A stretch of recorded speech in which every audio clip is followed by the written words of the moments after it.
नाशिक इथं आयोजित करण्यात आलेल्या गोदाम महोत्सवात मोखाडा तालुक्यातील 34 महिला स्वयंसहायता गटांमधील एकूण 45 महिलांनी सहभाग नोंदवून बाजारपेठेचा प्रत्यक्ष अभ्यास केला।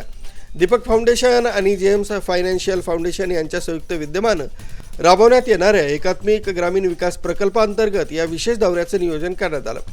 महिलांना उद्योजकतेची प्रत्यक्ष ओळख करून देणं, उत्पादनांचं ब्रँडिंग आणि पॅकेजिंग कसं असावं, तसंच उत्पन्न वाढीसाठी उपलब्ध असलेल्या विविध संधींबाबत जागरूकता निर्माण करणं हा या दौऱ्याचा मुख्य उद्देश होता। महिलांनी विविध बचत गटांनी उत्पादित केलेल्या वस्तूंची प्रदर्शने पाहून त्यांची गुणवत्ता आणि किंमत निर्धारण कसं केलं जातं याची माहिती घेतली। भरड धान्य आधारित उत्पादने, शेवगा, बांबू, हस्तकला आणि वनोपजांपासून मूल्यवर्धित उत्पादने तयार करण्याबाबत महिलांनी माहिती घेतली। या उपक्रमामुळे महिलांच्या आत्मविश्वासात मोठी भर पडली। शाश्वत उपजीविकेच्या नव्या संधींची ओळख त्यांना झाली।